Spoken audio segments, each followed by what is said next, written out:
तेवढंच टाकले. मी त्याला कधीही उत्तर द्यायचा प्रश्न नाही, माझा काही संबंध नव्हता. आणि अनिल भाऊंच्यावरती इतक्या खालच्या दारात जाऊन टीका केली होती की काय अनिल बाबराचं काम आहे, काय अनिल बाबराचा संबंध आहे. ही कामं जी केलीत ही कामं आमचा मुख्यमंत्री सही करतो म्हणून ही सगळी कामं होत असते असं त्यांनी भाषण केलं.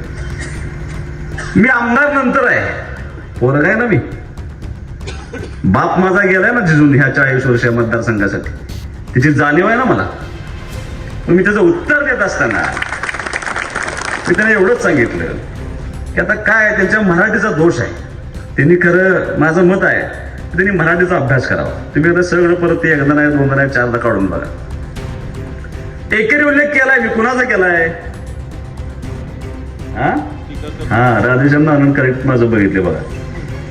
ज्यानं टीका केली, कारण इतका प्रचंड राग त्या प्रवेशाच्या मुलांना कुणाच तरी अपमान करायचा, कुणाच तरी बदनामी करायची, कुणाला तरी संपवायचं आहे, कुणाला तरी त्यातनं राजकारणानं बाजूला करायचं आहे म्हणून राजकारण कधीच सुहास बाबरने केलं नाही.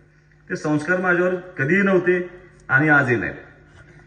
कालच्या सभेची तुम्हाला गंमत अशी सांगतो, ते कालच्या सभेमध्ये काय झालं बापू, मी पळशीच्या सभेला गेलो आणि मी सकाळपासून मला ती पोरं सांगायची फेसबुकला घाण लिहिते, फेसबुकला असं लिहिते, सोशल मीडियाला असं लिहिते. म्हणून जाऊ दे, त्यांनी काम दिले काही लोकांना की सुहास बाबरच्या विकास कामांवर कोण चर्चा करू शकत नाही, त्याच्या इमेजला कोण धक्का पोहोचू शकत नाही. मग काय करायचं, तर त्याला सोशल मीडियात बदनाम करून टाकायचं. ती एक स्ट्रॅटेजीचा पार्ट आहे. मग ठीक आहे, माझ्यावर लिहित होते, माझी हरकत नव्हती. परत माझ्या वडिलांच्यावर लिहायला लागले, मी इतकं लिहायला लागले. पण मी सांगितलं की एक प्रघात आहे, एक संस्कृती आहे की माणूस गेल्यानंतर त्या माणसाच्या वरती कधीही काय बोलू नये, ही सामान्य गोष्ट आहे. त्या पळशीला सभेत जायच्या अगोदर तिथल्या एका भाजपच्या कार्यकर्त्यानं भाषण केलं होतं. आता त्यानं माझ्यावर केलं होतं, ते रेकॉर्डिंग त्यांनी तेवढंच टाकले. मी त्याला कधीही उत्तर द्यायचा प्रश्न नाही, माझा काही संबंध नव्हता. आणि अनिल भाऊंच्यावरती इतक्या खालच्या दारात जाऊन टीका केली होती की काय अनिल बाबराचं काम आहे, काय अनिल बाबराचा संबंध आहे. ही कामं जी केलीत ही कामं आमचा मुख्यमंत्री सही करतो म्हणून ही सगळी कामं होत असते असं त्यांनी भाषण केलं. मी आमदार नंतर आहे, पोरग आहे ना मी. बाप माझा गेलाय ना जिजून ह्या 40 वर्ष मतदारसंघासाठी, त्याची जाणीव आहे ना मला. मी त्याचं उत्तर देत असताना मी त्यांना एवढंच सांगितलं की आता काय त्यांच्या मराठीचा दोष आहे. त्यांनी खरं माझं मत आहे त्यांनी मराठीचा अभ्यास करावा. तुम्ही आता सगळं परत एकदा नाही, दोनदा नाही, चारदा काढून बघा. एकेरी उल्लेख केलाय मी, कुणाचा केलाय? हा राधेश्याम आनंद करेक्ट माझं बघितले बघा. ज्यानं टीका केली, कारण इतका प्रचंड राग त्या प्रवेशाच्या मुलांच्या मनामध्ये होता की मी जर बोललो नसतो तर कदाचित त्याच्या घरावरती काल भांडणं लागली असते. मला बोलणं आवश्यक होतं, ती काळाची गरज होती. मी एकेरी उल्लेख जो केला, एकेरी उल्लेख ज्यानं टीका केली, म्हणजे खालच्या थराला लावून ज्यानं भाऊंच्यावरती भाषण केलं ना त्याच्यावरती केलं. आणि त्याच्यानंतर सीएम साहेबांचं नाव घेताना मात्र त्यांना म्हटलं, त्यांना जाऊन विचारा की सुहास बाबर कोण. ह्याचा अर्थ माझे त्यांचे संबंध आहेत ना, माझं त्यांचं रिलेशन आहे, माझं त्यांचं नातं आहे. ह्यांनी काय केलं, आता सुहास बाबर कशातच सापडत नाही म्हणलं की त्यांनी ते मुख्यमंत्र्यांचा अनादरानं उल्लेख केला, मुख्यमंत्र्यांचा अनादरानं उल्लेख केला. मुख्यमंत्र्यांना असं म्हणाले, मुख्यमंत्र्यांना तसं म्हणाले, एकेरी उल्लेख केला. चंद्रकांत दादांनी करेक्ट स्टेटमेंट केले. ते पालकमंत्री आहेत, त्यांनी सांगितले की मी सुहासला ओळखतो, सुहास असं बोलेल असं मला वाटत नाही. काय पार्श्वभूमी मी समजून घेतो, मी तुम्हाला सांगतो. आता ह्यांना दुसरं काय नाही, पर्याय तर काय आले भावनीत सभेला, काय केलंय म्हणून सांगायचं, भावनीत माझं मत द्या म्हणून सांगायचं. आहे एखादं काम, काय आमदार असताना मी काम केलं होतं, आता तर काही प्रश्नच नाही. बरं, मी मुख्यमंत्र्यांचा एकेरी उल्लेख केला म्हणून तुम्ही सांगता. अहो, तुम्ही 6 महिन्यापूर्वी मुख्यमंत्र्यांचा एकेरी उल्लेख करत होता, 6 महिन्यापूर्वी. तुम्ही ज्या वेळेला वेगळ्या पक्षात होता त्यावेळेला या व्यासपीठावरून काय काय म्हटलंय. आता तुम्हाला मुख्यमंत्र्यांचं कळवळ आलाय.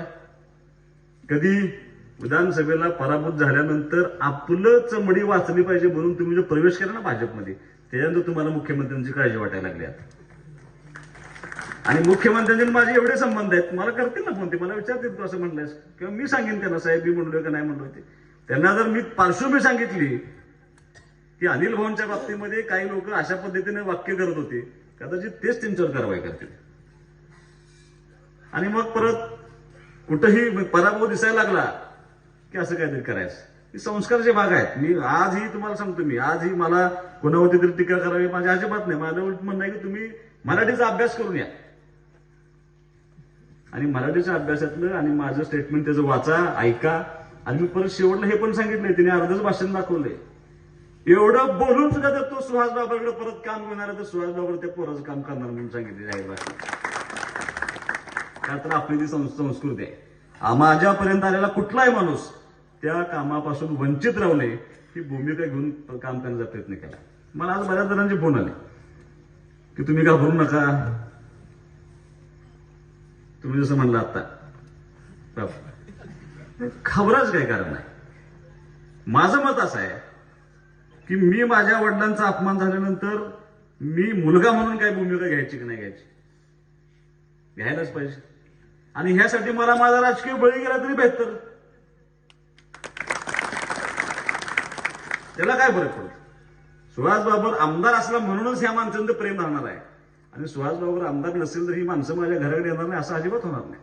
मी बापू राजकारणामध्ये यश अपयश सगळं बघितले, चांगले दिवस बघितलेत, वाईट दिवस बघितलेत. माझ्या वडिलांनी मला शिकवलंय की सगळं असताना शाण्यासारखं वागायचं, म्हणजे नसताना त्रास होत नाही.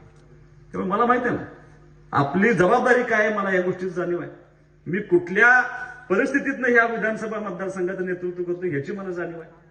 म्हणजे आई वडील गेल्यानंतर मी ज्यावेळेला सगळ्यांना आव्हान करत होतो की कुणाला तरी माझ्या आईची भूमिका पार पाडावी लागेल, माझ्या वडिलांची भूमिका पार पाडावी लागेल, संग्राम बाबा ह्या विधानसभा मतदारसंघातल्या एक ना एक माणसानं, एक ना एक माझ्या माता भगिनीनं माझ्या आव्हानाला प्रतिसाद दिला. कुणीतरी माझ्या वडिलांची भूमिका पार पडली, कुणीतरी माझ्या भावाची भूमिका पार पडली आणि या सगळ्यांनी माझ्या माता भगिनींची भूमिका पार पडली. इतिहासात कधी असं घडलं नव्हतं. एवढं प्रचंड मोठं मताधिक्य सुहास बाबांना दिलं ना तुम्ही सर्वांनी मिळून. 78,000 मताचं मताधिक्य मी जिंकून आलोय. ते काय फक्त सहानुभूती होतीच, सहानुभूती मी नाकारणारा कार्यकर्ता अजिबात नाही. माझ्या वडिलांची सहानुभूती होतीच, पण मी जिल्हा परिषद पंचायत समितीला 10 वर्ष काम केलेला कार्यकर्ता आहे. या भाळवणीमध्ये तुम्ही कुठल्याही घरात जावा आणि तुम्ही सुहास बाबरला तुम्ही जिल्हा परिषद पंचायत समितीमध्ये काम करत असताना तुम्हाला त्याचं काय योगदान दिसलंय का नाही एकदा विचारून तर बघा. विचार लोक तुम्हाला सांगतील की नाही 100% त्या पोराने काम करण्याचा प्रयत्न केलाय. यशवंत पंचायत राज अभियानामध्ये आम्ही पंचायत समिती आमच्या राज्यात पहिली आणली होती. काय असतं यशवंत पंचायत राज अभियान की त्या पंचायत समितीचा 5 वर्षाच्या कारभाराचा लेखाजोखा जर ते प्रामाणिक केला असेल, पारदर्शीपणाने केला असेल तर त्या पंचायत समितीचं IAS अधिकाऱ्यांच्या मार्फत गुणांकन होतं बाबा. आणि ती पंचायत समिती राज्यात पहिली अशी नाही. आम्ही झडपीला गेलो, आम्ही जिल्हा परिषद राज्यात पहिली आणली होती. मग इतकं प्रामाणिक काम करत असताना माझ्यावरती प्रसंग आला आणि त्या प्रसंगानंतर मी आज विधानसभेमध्ये तुमच्या सर्वांच्या आशीर्वादाने गेले. आज मला 1 वर्ष पूर्ण झाली. ह्या 1 वर्षामध्ये सुहास बाबर कधीही व्यक्तिगत काम करून कुठल्या नेत्यापाशी गेला नाही. बदलीचं पत्र न देणारा एकमेव आमदार आहे 288 पैकी. राग येतो कार्यकर्त्यांना, पण आपण काय स्टेटस जपायचं ठरवलं.